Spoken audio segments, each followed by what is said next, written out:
When Kenya regained our independence, we quickly degenerated into ethnicity. It is true that Jomo Kenyatta attended the 1945 meeting of the Pan-African Congress. Yes.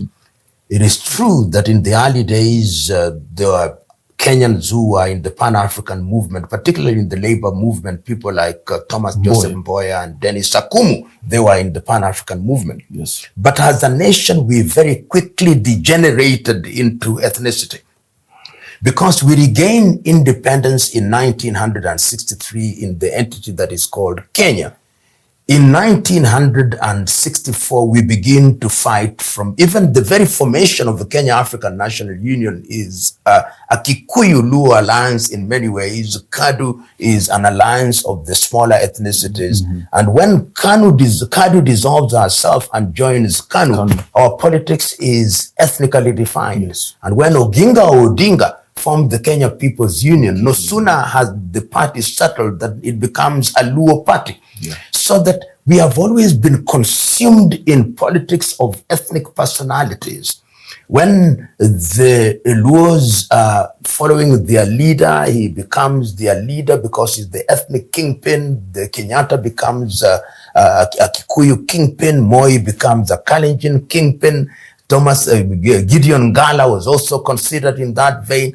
So we are so consumed in ethnicity that we are incapable of seeing the larger picture. And you can see even during the struggle for the apartheid movement, the Kenyan foreign policy was ambivalent. You are seen at certain times to be sympathetic to apartheid. We are seen at certain times to be sympathetic to the oppressive forces even in Zimbabwe, then Rhodesia. So our politics has always been the politics of ethnicity and personality worship. And that is why our Pan-Africanism has never been manifest. When you travel out of the country, Kenyans are divided into ethnicities. Even in the United States of America, you find the Abagusi here, the Agikoyo here, the Luos here, the Kambas here. I was invited to the United States of America by Tanzanians. Not Wanyamwezi, not Wahaya, by Tanzanians. But Kenya, ethnicities. You go to Kenyan universities, students are divided into public university. Luo Students Association, Kamba Students Association. You go to the lawyers in Kenya, they are divided into ethnicities. Can you believe it? In the 21st century, professionals are identifying themselves as ethnicities. And then you say we are going to be Pan-Africanism, Pan-Africanist. When do they begin to think about Africa? When enlightened professionals are divided along ethnic line. They have the Engineering Students Association, they have the Law Society of Kenya, but they are not satisfied with that. They still want to be Abagusi. They still want to be Luo. They still want to be Luhia. They still want to be Kikuyus. They still want to be Kambas. When people reason like that, then they are not good for Africa. They are not good for the unity of Africa. Their village mentality, their education has not liberated them. And I'm therefore answering your direct question that Kenyans must exercise the ghost of negative ethnicity, as Koigi wa Amwere calls it. Exercise that ghost.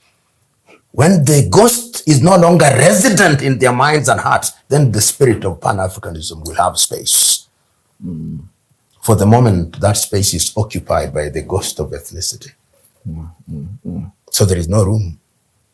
And you know what's funny, Prof, is that a lot of Gen Zs, if not most, don't even speak their mother tongue, but still the tribalism is still, even in our Gen Z generation, it's crazy. Yeah. I don't even speak my mother tongue.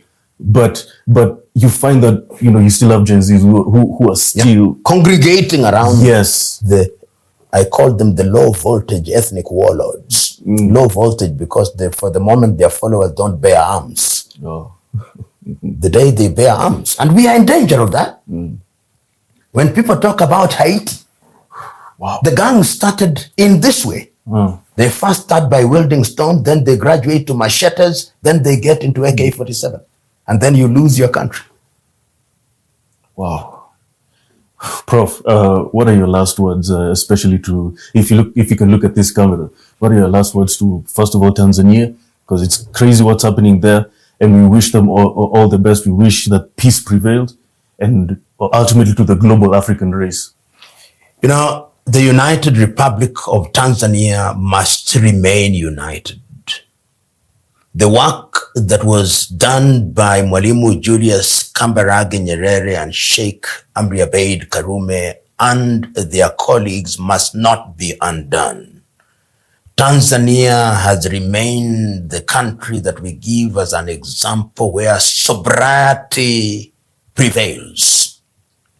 It has remained an example of a country which has defeated ethnicity and allowed national unity to occupy pride of place. Like, I'm assuming that you've advised a lot of African leaders. Do they take you seriously? You know, sometimes somebody once asked me, you write letters, yes, you say things, why do you do this? Do they ever respond? And this was my answer. This individual was a Christian. And I told the individual, when you read your Bible, there are letters written by Paul to the Corinthians, to the Galatians, to the Philippians, to the Ephesians. Did you ever see reply by Ephesians, response by Corinthians? Our duty is to keep on saying what we consider to be right without the arrogance of believing that we ourselves are always right. That is our duty. To point out that your white garment has a black spot on it, or that your black garment has a white spot on it. Some will dismiss you.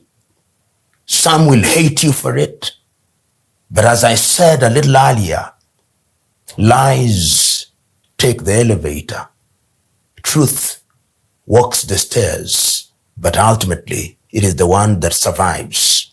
So in Africa today, some of the things that some of us have been saying are now being proved right. We are being vindicated. I've been at forums before the war in Sudan. I was at a meeting in Bahir Dar in the presence of General Burhan. And I said during that meeting, Sudan is going to burn if you don't take action. Today, Sudan is the way it is. Crazy. And the world is silent about it. The world talks about Gaza. African media don't even mention Sudan unless they are quoting European agencies, news agencies. There are no African anchors in El Fasher, in Darfur. It is Al Jazeera that is there. It is CNN that is there. So the time is now for African leaders. The other day, I wrote to the chair of African Union to stop issuing these quick congratulatory notes when elections are disputed, but instead to be present as a means of resolving the issue. I told them, you are quick to send congratulatory notes to Cameroon, and everybody knows that that president did not win the election. What are you doing? In Tanzania, they have already sent a congratulatory note. In my view, whenever there is a dispute, the first thing you do is to bring the parties together. Yeah. So this is the time also to re-examine the efficacy of African institutions. All the regional bodies, we must ask, how are they performing? East African Community, SADC, ECOWAS, Central Africa, Maghreb, IGAD, African Union, COMESA, all of them. We've got to ask, why are they underperforming? Why can't they be felt by Africans? If you talk to those who are refugees in Chad from Sudan, or the South Sudanese who are refugees in Kakuma, or the Burundians who are refugees in Kakuma, or the Congolese who are refugees in Rwanda and Uganda, and you tell them there is a body called East African Community or African Union, they'll say, what does that body do? We must, as Africans, go back to the basics. It's not going to be easy because we have individuals in position of power who want to retain it by any means necessary. But we have also seen that when the people have resolve, those fellows will run away with a suitcase, them and their families. Unfortunate, but sometimes it becomes necessary that they just run away so that they leave us with our countries to reorganize them whichever way we deem fit. Thank you.